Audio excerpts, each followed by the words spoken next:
Bismillahirrahmanirrahim. Assalamualaikum warahmatullahi wabarakatuh.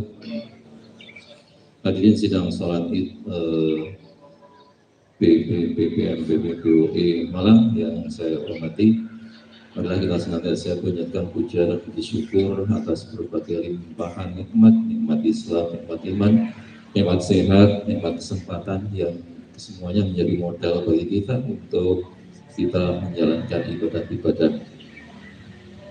Salawat dan salam semoga tetap tercurah atas junjungan Nabi besar Muhammad SAW, para sahabatnya, keluarganya, dan mudah-mudahan kita semuanya termasuk di dalam barisan para sahabatnya yang setia. Hadirin sidang sholat Id yang berbahagia, sampaikan beberapa pengumuman dan juga himbauan. Yang pertama, insya Allah khatib dan imam sholat Id pada kali ini akan disampaikan oleh beliau Al-Ustaz Dr. Haji Al-Fantajung Master saya. Seperti biasa diingatkan bahwa sholat Id akan kita lakukan dengan 2 rakaat, dan di rakaat pertama akan diawali dengan 7 kali takbir, dan di rakaat kedua diawali dengan 5 kali takbir. Kemudian menjadi rangkaian dari sholat Id yang menjadi rukun adalah khutbah. Ibu bapak sekalian dimohon setelah sholat Id untuk tetap tenang, khidmat untuk menyimak khotib menyampaikan khutbah, dan kemudian mudah-mudahan kita semuanya memperoleh rahmat dari Allah Subhanahu wa Ta'ala. Yang berikutnya insya Allah sholat akan kita laksanakan segera di pukul 6.15 sambil menunggu para jamaah mungkin yang masih dalam perjalanan. Karenanya yang sudah hadir untuk diminta merapikan, mengatur shop yang terlihat di depan masih kosong untuk segera diisi terlebih dahulu. Bapak-bapak yang baru datang mohon bergabung di sebelah kiri saya, dan ibu-ibu di sebelah kanan terus ke belakang. Kemudian yang berikutnya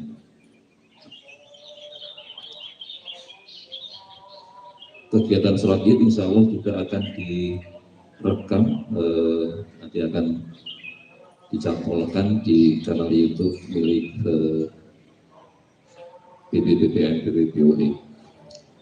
Lalu insya Allah setelah sholat id, takmir juga akan melaksanakan ibadah penyembelihan hewan kurban berupa 1 ekor sapi dan 14 ekor kambing. Demikian yang bisa kita sampaikan, sekalian. Semoga rangkaian amal ibadah kurban kita kali ini dapat mengantarkan kita untuk meraih keutamaan di bulan Dzulhijjah.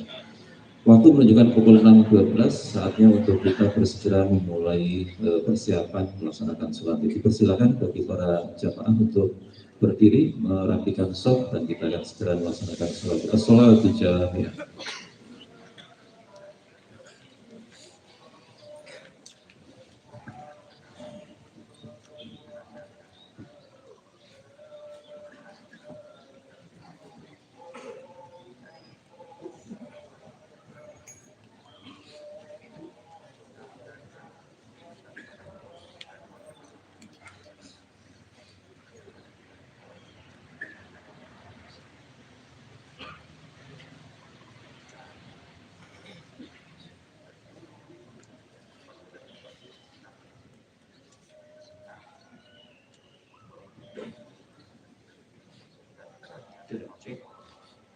Cek, halo.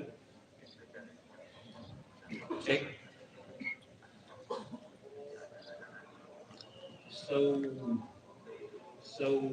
صفوفكم فإن كثرة الصفوف من تمام الصلاة.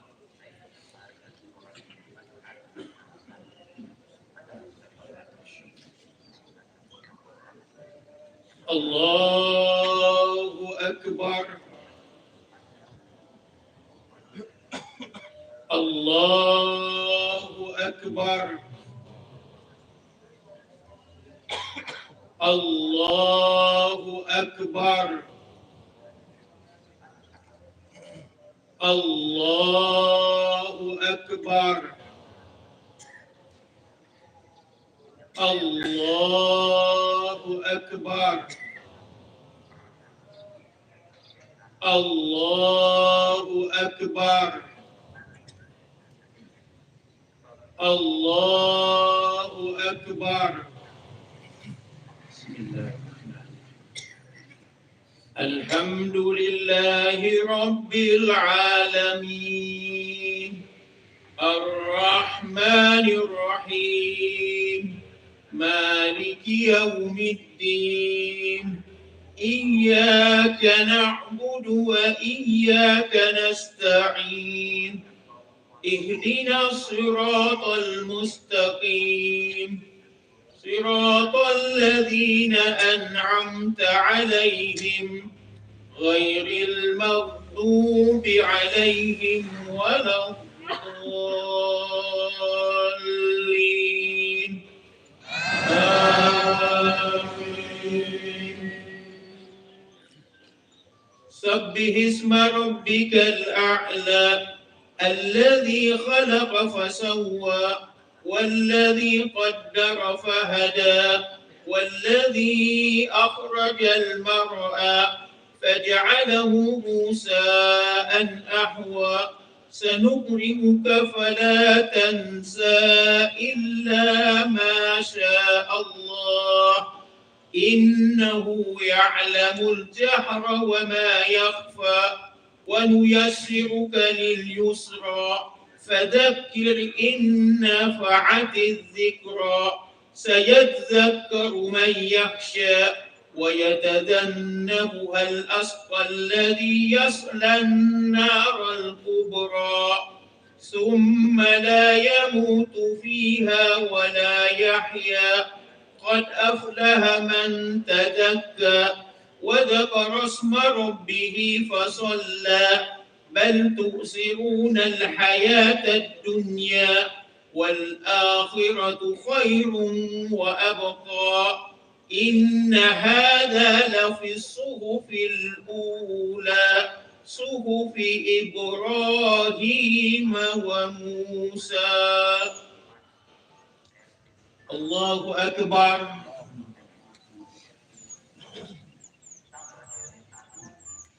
سمع الله لمن حمده. الله أكبر. الله أكبر.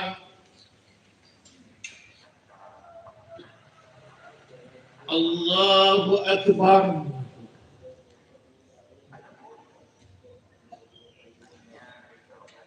الله أكبر. الله أكبر. الله أكبر. الله أكبر. الله أكبر. الله أكبر. الحمد لله رب العالمين الرحمن الرحيم مالك يوم الدين إياك نعبد وإياك نستعين اهدنا الصراط المستقيم صراط الذين أنعمت عليهم غير المغضوب عليهم ولا الضالين آمين. هل أتاك حديث الغاشية وجوه يومئذ خاسئة عاملة ناصبة تصلى نارا حامية تسقى من عين آنية ليس لهم طعام إلا من ضريع لا يسمن ولا يغني من جوع وجوه يومئذ ناعمة لسعيها راضية في جنة عالية لا تسمع فيها لاغية فيها عين جارية فيها سرر مرفوعة وأكواب موضوعة ونمارق مسفوفة ودرابي مسفوفة أفلا ينظرون إلى الإبل كيف خلقت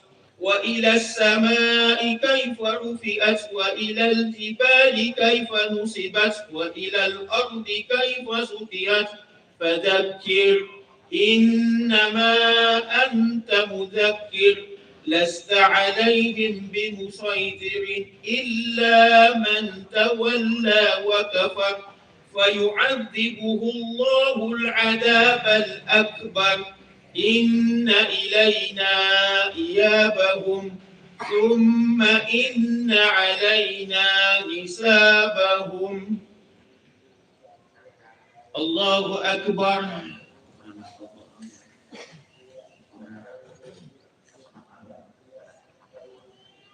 سمع الله لمن حمده.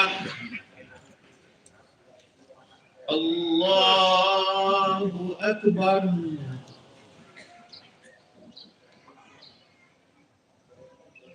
الله أكبر.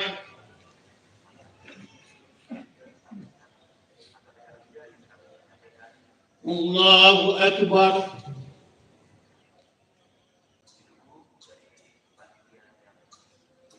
الله أكبر.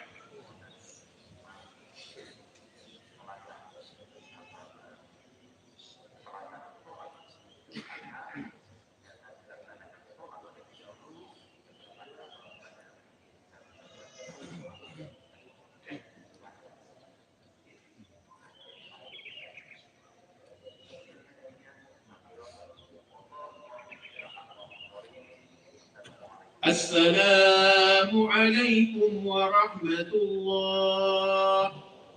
السلام عليكم ورحمة الله.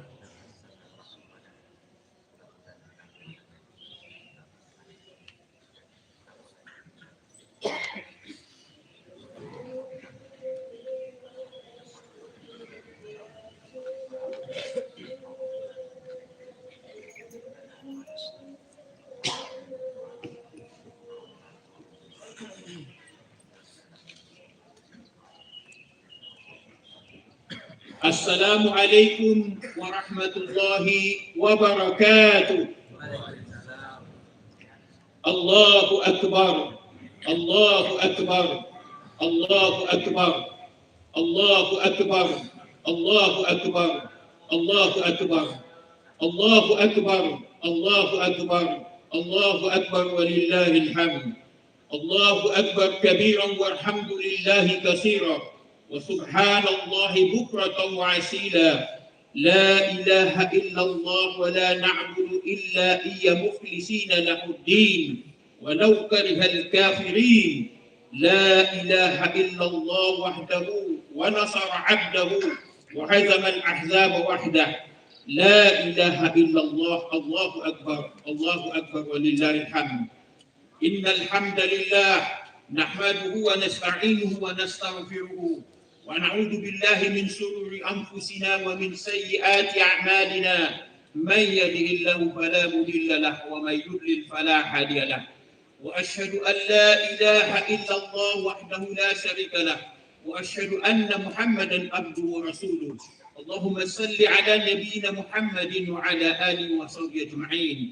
يا أيها الذين آمنوا اتقوا الله حق تقاته ولا تموتن إلا وأنتم مسلمون. يا أيها الناس اتقوا ربكم الذي خلقكم من نفس واحدة وخلق منها زوجها وبث منهما رجالا كثيرا ونساء واتقوا الله الذي تساءلون به والأرحام إن الله كان عليكم رقيبا. يا أيها الذين آمنوا اتقوا الله وقولوا قولا سديدا يصلح لكم أعمالكم ويغفر لكم ذنوبكم ومن يطع الله ورسوله فقد فاز فوزا عظيما. أما بعد. Masyaallah muslimin rahimakumullah. Wahai kaum muslimin dan muslimat, marilah kita tingkatkan kualitas iman dan takwa kita kepada Allah dan taatlah kepadanya dengan sebenar-benarnya ketaatan. Ketahuilah pada hari ini, tanggal 10 Zulhijjah, kaum muslimin di seluruh penjuru dunia berduyun-duyun melaksanakan salat Idul Adha. Mereka mengumandangkan takbir, tahlil dan tahmid sebagai ungkapan rasa syukur kepada Allah dan pengakuan selaku hamba terhadap keesaan Allah serta pernyataan taat hanya kepada Allah. Bersamaan dengan ini, di kota suci Makkah Al-Mukarramah, umat Islam dari berbagai bangsa dan negara sedang mengadakan pertemuan akbar dalam rangka menunaikan ibadah haji memenuhi panggilan Allah. Hadirin yang dimuliakan oleh Allah Subhanahu wa taala, perlu kita ketahui bahwasanya ibadah haji merupakan satu kesatuan dengan kurban dan salat Idul Adha, yang mana pekerjaan dari ketiganya merupakan dari kesatuan ibadah kepada Allah Subhanahu wa taala serta menjadi bukti dan syiar kekuatan dan dakwah umat Islam. Sebagaimana Allah Subhanahu wa taala berfirman dalam surah Al-Baqarah 158, A'udzu billahi minasyaitonir rajim. Innas safa wal marwata min sa'airillah faman hajjal baita aw itamara fala junaha alayhi an yatawwafa bihima wa man tatawwa'a khairan fa inna Allaha syakirun alim. Sesungguhnya Safa dan Marwah adalah sebagian dari syiar Allah. Maka barang siapa yang menunaikan haji ke Baitullah atau berumrah, maka tidak ada dosa baginya mengerjakan sa'i antara keduanya.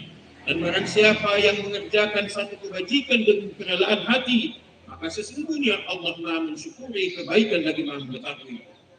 Yang dimaksud dengan syiar di sini yaitu ciri-ciri atau tempat-tempat untuk melaksanakan ibadah kepada Allah Subhanahu wa taala atau semua urusan yang berurusan dengan agama, misalnya tawaf, berjalan berputar mengelilingi Ka'bah sebanyak 7 kali, sa'i, berjalan bolak-balik sebanyak 7 kali antara Bukit Safa dan Bukit Marwah, azan, panggilan untuk sholat dan yang lain-lain. Sedangkan syiar-syiar Allah yang berhubungan dengan ibadah haji yaitu seluruh proses dalam pelaksanaan ibadah haji, seperti misalnya dimulai dengan mengenakan pakaian ihram dan berjalan dari miqat, bermalam di Mina pada hari tarwiyah 8 Zulhijjah, wukuf di padang Arafah tanggal 9 Zulhijjah, bermalam di Musdalifah malam 10 Zulhijjah, lalu melempar jumrah sebagai simbolisasi melempar setan di Mina 10, 11 dan 12 Zulhijjah. melaksanakan tahallul dengan memotong atau mencukur rambut, serta tawaf wada sebagai perpisahan. Termasuk di antara syiar haji adalah menyebut-nyebut asma Allah dan menyembelih hewan kurban serta memakannya, dan sebagiannya diberikan kepada fakir miskin, sebagaimana firman Allah Subhanahu wa taala yang tertuang dalam surah Al-Hajj ayat 28, liyashhadu manafi'a lahum wa yadhkuru ismallahi fi ayyamin ma'lumat ala ma razaqahum min bahimatil an'am fakulu minha wa at'imul ba'isa wal fakir, supaya mereka menyaksikan berbagai manfaat bagi mereka dan supaya mereka menyebut nama Allah pada hari yang telah ditentukan atas rezeki yang telah Allah berikan kepada mereka berupa binatang ternak. Maka makanlah sebagian daripadanya dan sebagian lagi berikanlah untuk dimakan orang-orang yang sengsara dan yang fakir. Masyaallah muslimin rahimahullah, ibadah haji merupakan prosesi ibadah yang telah menyatukan sikap dan kalimat setiap jamaah yang datang dari latar belakang beragam, mulai dari bangsanya, bahasanya, warna kulitnya, jabatannya, dan status sosialnya hingga kedudukannya, dengan pakaian ihram yang sama, serentak mendeklarasikan sikap tindakan mereka memenuhi panggilan Allah Subhanahu wa taala. Labbaik Allahumma labbaik, labbaik la syarika laka labbaik, innal hamda wan ni'mata laka wal mulk la syarika lah. Aku penuhi panggilanmu ya Allah, aku penuhi panggilanmu, tidak ada sekutu bagimu, aku penuhi panggilanmu. Sesungguhnya segala puji, nikmat dan kerajaan bagimu, tidak ada sekutu bagimu. Kalimat tersebut serentak diucapkan bersamaan terus dikumandangkan tiada henti. Sungguh sangat dahsyat dan mampu membuat merinding orang yang mendengarnya. Kalimat yang sama dibacakan secara bersamaan oleh jutaan orang dari berbagai penjuru dunia. Maka dari itu ibadah haji sebuah momentum besarnya kekuatan Islam terbesar setelah jihad fi sabilillah. Sebagaimana firman Allah, "Dzalika wa man yu'azzim sha'airallahi fa innaha min taqwal qulub." Demikianlah perintah Allah, dan barang siapa yang menggabungkannya syiar-syiar Allah, maka sesungguhnya ini timbul dari ketakwaan hati. Surah Al-Hajj ayat 32. Sungguh beruntung dan berbahagia saudara-saudara kita yang saat ini mendapat panggilan dan bisa melaksanakan ibadah haji. Mereka benar-benar telah memanfaatkan kesempatan yang diberikan oleh Allah dengan sebaik-baiknya. Bukankah masih banyak di antara kita yang hidup kaya dan berkesempatan, tapi semangat dan jiwa mereka belum terpanggil untuk datang ke padang Arafah untuk haji. Memang ibadah haji amat berat, karena ia merupakan ibadah yang terpadu antara ibadah jiwa, raga dan harta. Oleh karena itu siapapun hendaknya melangkah dengan cepat dan tepat, jangan ditunda-tunda. Maka manakala sudah datang panggilan untuk melaksanakannya, sebagaimana hadis Nabi, "Man arada al-hajja falyata'ajjal fa innahu qad yamradul ma'idu wa tadillu al-dallam wa ta'ridul hajah." Barang siapa yang ingin pergi haji, maka hendaklah ia pergi bersegera, karena sesungguhnya kadang-kadang datang penyakit, atau kadang-kadang hilang hewan tunggangannya, atau terkadang ada keperluan lain yang mendesak. Hadis riwayat Ibnu Majah. Allahu Akbar, Allahu Akbar, Allahu Akbar walillahil hamd. Satu peristiwa yang agung perlu kita teladani pada hari Idul Adha ini adalah perjuangan Nabi Ibrahim alaihissalam yang dengan pengorbanannya telah berhasil mewariskan monumen ibadah haji dan syariat penyembelihan hewan kurban bagi orang-orang mukmin sampai saat ini. Pada hari yang sejarah ini, kita diingatkan pada perjuangan dan pengorbanan Nabi Ibrahim alaihissalam, juga nabi-nabi yang lain dalam menghadapi setiap tantangan dan ujian dan cobaan. Bahwa sebuah pohon semakin tinggi, semakin menjulang, semakin keras pula menerpanya. Allahu Akbar, Allahu Akbar, Allahu Akbar, walillahil hamd. Perjuangan dan pengorbanan Nabi Ibrahim terhadap kaumnya supaya beriman dan mentauhidkan Allah amat besar.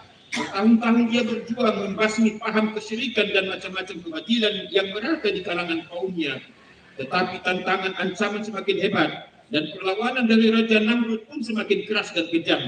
Akhirnya, atas petunjuk Allah, Nabi Ibrahim beserta istri dan anaknya Ismail meninggalkan negeri kaumnya, hijrah ke satu lembah yang terpencil, yang kering dan gersam, tetapi menjanjikan harapan untuk meneruskan perjuangan, yaitu negeri Makkah Al-Mukarramah. Nabi Ibrahim berdoa 2 kali untuk kemuliaan, kesejahteraan, kemakmuran dan kedamaian dan keamanan kota Makkah. Maka kita lihat doa tersebut tertuang dalam surah Al-Baqarah 126. Wa id qala Ibrahim rabbi al hadzal baladan aminan warzuq ahlahu minas samarati man amana minhum billahi wal yaumil akhir. Dan ingatlah ketika Ibrahim berdoa kepada Tuhannya, ya Tuhanku, jadikanlah negeri ini negeri yang aman sentosa, dan berikanlah rezeki dan buah-buahan kepada penduduknya yang beriman di antara mereka kepada Allah dan hari kemudian. Lalu kemudian Nabi Ibrahim melakukan doa yang kedua, sebagaimana yang tertuang dalam surah Ibrahim ayat 37. A'udzu billahi minasyaitonir rajim. Rabbana inni askantu min dzurriyyati biwadin ghairi dzi zar'in inda baitikal muharram. Rabbana liyuqimus salati faj'al af'idatan minan nasi tahwi ilaihim warzuqhum minas samarati la'allahum yashkurun. Yang artinya, ya Tuhan kami, sesungguhnya aku telah menempatkan sebagian dari keturunanku di lembah yang tidak ada tanaman, tidak mempunyai tanaman, di dekat rumah Engkau Baitullah yang dihormati. Ya Tuhan kami, yang demikian itu agar mereka mendirikan salat. Maka jadikanlah hati sebagai manusia cenderung kepada mereka, dan beri rezekilah mereka dari buah-buahan. Nabi Ibrahim khusus berdoa terkait dengan buah-buahan. Lalu apa beda kedua doa Nabi Ibrahim ini? Doa kedua ini adalah doa yang dipanjatkan setelah ia meninggalkan istrinya Siti Hajar dan anaknya Ismail. Doa ini disampaikannya pada saat Baitullah Ka'bah sedang dibangun. Sedangkan doa yang pertama tadi dipanjatkannya sebelum Nabi Ibrahim membangun Ka'bah. Nabi Ibrahim selalu berdoa kepada Allah agar diberikan keturunan yang soleh.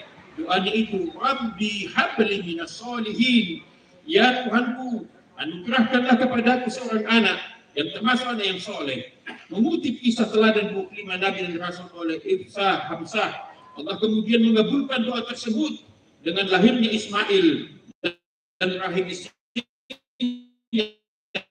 yang bernama Ibu Hajar. Saat itu usia Nabi Ibrahim sudah menginjak 86 tahun. Tentu saja kelahiran dengan penuh sukacita, ia dididik dengan penuh kasih sayang. Nabi Ibrahim berkata kepada anaknya, wahai anakku, sesungguhnya aku melihat dalam mimpi bahwa aku menyembelihmu, maka pikirkanlah apa pendapatmu. Maka Ismail menjawab, kerjakanlah apa yang diperintahkan kepadamu, insya Allah engkau akan mendapati sebagai orang-orang yang sabar. Nabi Ibrahim terharu mendengar keikhlasan Ismail anaknya. Mereka kemudian membicarakan hal ini kepada Ibu Hajar.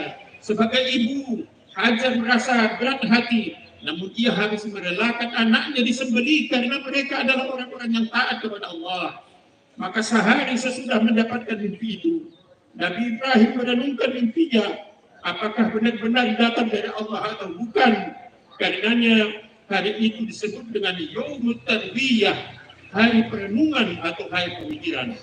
Pada hari kedua, barulah ia yakin bahwa mimpi itu betul-betul dari Allah, sehingga hari itu dinamakan Yaumul Arafah, hari mendapatkan pengetahuan dengan kesabaran.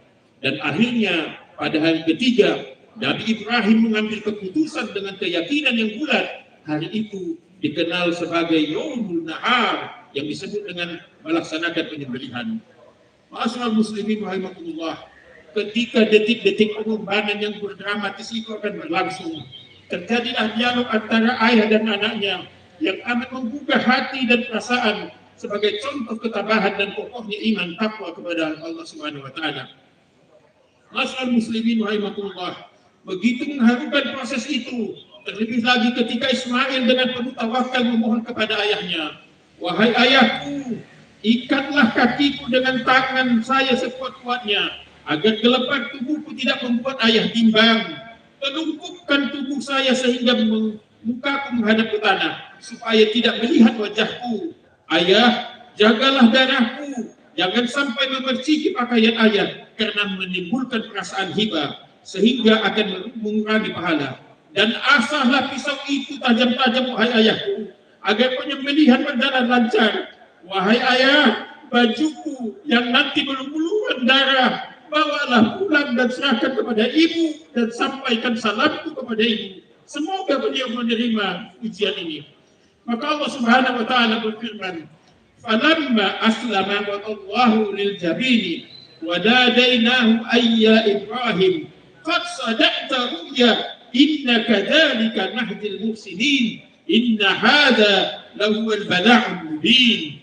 Tatkala keduanya telah berserah diri dan Ibrahim memberikan anaknya atas pelipisnya, nyatalah kesabaran keduanya.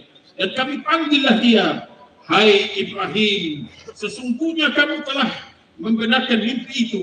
Sesungguhnya demikianlah kami memberi balasan kepada orang-orang yang berbuat baik. Sesungguhnya hari ini benar-benar satu ujian." Surah As-Saffat ayat 103 sampai 106. Ma'asyiral muslimin rahimakumullah. Apakah Ismail jadi disembelih? Tidak. Bukan itu tujuan perintah Allah. Nabi Ibrahim akhirnya dilarang menyembelih putranya setelah nyata ia lulus dari ujian yang sangat berat itu. Sebagai gantinya Allah Subhanahu wa taala memerintahkan Ibrahim untuk menyembelih binatang kurban, dan sejak saat itu maka sebagai tanda bersyukur beliau pada waktu yang tertentu secara kontinu menyembelih hewan untuk ibadah kurban.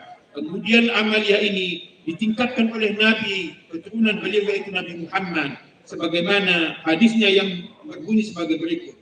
Para sahabat bertanya kepada Rasulullah, "Apakah kurban itu?"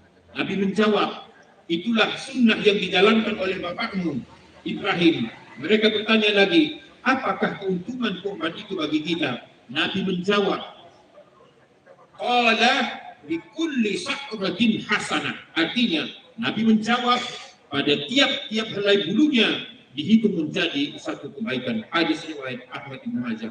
Allahu Akbar, Allahu Akbar, Allahu Akbar. Walillahil hamd.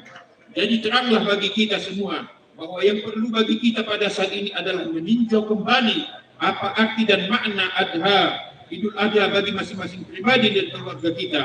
Pengorbanan apa yang telah kita lakukan dan terwujudnya cita-cita sebagai hamba Allah yang muslim dan mukmin. Islam menuntut bukti perjuangan dan pengorbanan dari setiap pengikutnya. Lihatlah kehidupan para nabi dan rasul, para sahabat nabi, para syuhada, para mujahidin, para sholihin. Tak satu pun di antara mereka sepi dari perjuangan dan pengorbanan, baik dalam bentuk material maupun moral. Bahkan jiwa dan raga telah mereka serahkan untuk Islam. Karena itulah maka peristiwa yang dialami oleh Nabi harus kita jadikan iktibar, satu pelajaran dan peringatan, suatu bahwa anak, harta dan milik adalah milik Allah dan kepadanya lah harus kita kembalikan. Dan bila kita sadar bahwa harta yang ada di tangan kita amanah Allah, maka kepada kita dituntut untuk mengorbankan sebagian harta itu untuk ditasarrufkan di jalan Allah untuk kepentingan sosial masyarakat.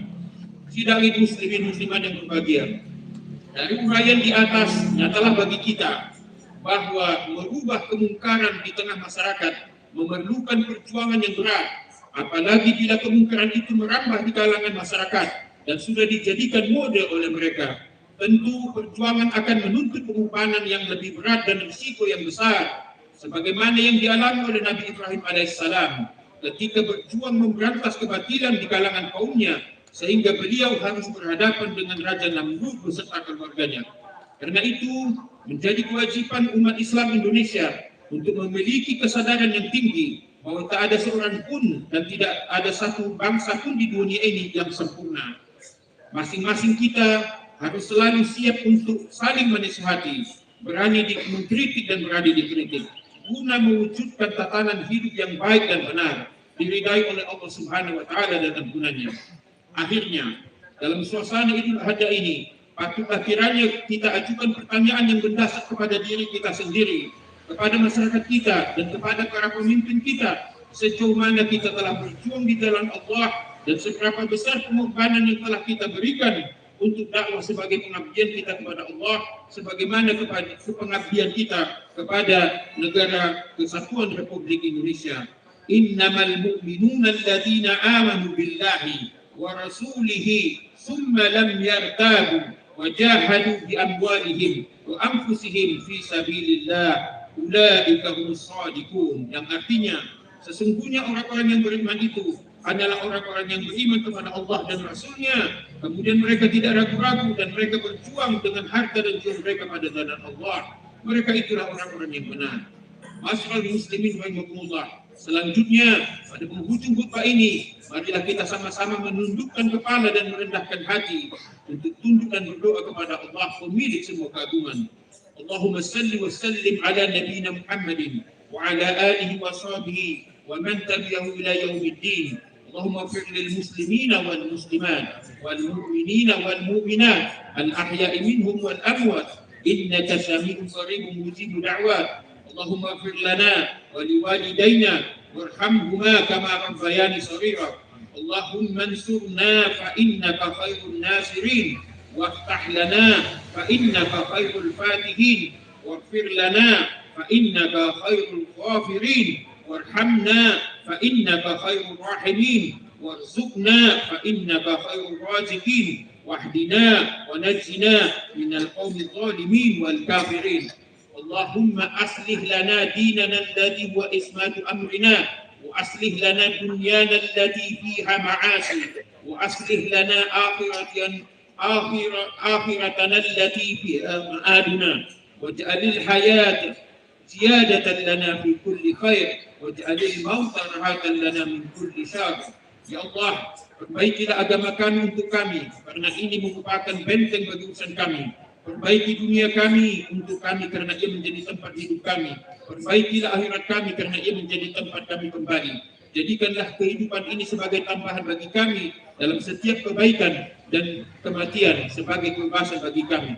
Allahumma qasim lana min khasyatika ma tahulu bihi bainana wa baina maksiatika wa min ta'atika ma tuballighuna biha jannataka wa min al-yaqini ma tuhawwinu bihi alaina masa'ib ad-dunya wa matti'na bi asma'ina wa absarina wa quwwatina ma ahyaytana واجعله الوارث منا واجعل ثأرنا على من ظلمنا وانصرنا على من آدانا ولا تجعل مصيبتنا في ديننا ولا تجعل الدنيا أكبر همنا ولا مبلغ علمنا ولا تسلط علينا من لا يرحمنا. Ya Allah, berilah kami rasa takut kepadamu yang akan menghalangi kami dari berbuat maksiat. Anugerahilah kami ketaatan kepadamu yang akan mengantarkan kami memasuki surgamu.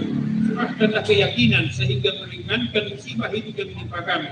Limpahilah kami kepuasan dengan pendengaran, penglihatan dan kesehatan selama Engkau menghidupkan kami. Serta jadikanlah semua itu sebagai warisan bagi kami.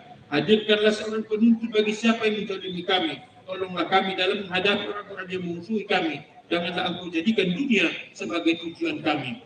Rabbana atina fid dunya hasanah wa fil akhirati hasanah wa qina adzabannar. Ibadallah, innallaha ya'muru bil 'adli wal ihsan wa ita'i dzil qurba wa yanha 'anil fahsya'i wal munkari wal baghi ya'idukum la'allakum tadhakkarun wa dzikrullahi akbar. Assalamualaikum warahmatullahi wabarakatuh.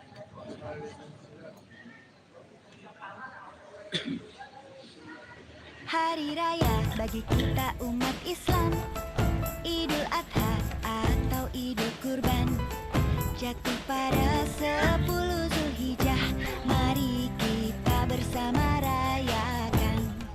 Dimulai dengan puasa Arafah, hari ke-9 di bulan Zulhijjah. Lebaran haji, sholat Id bersama, dan berbagi hasil potong kurban. Allahu Akbar, Allahu Akbar, Allahu Akbar.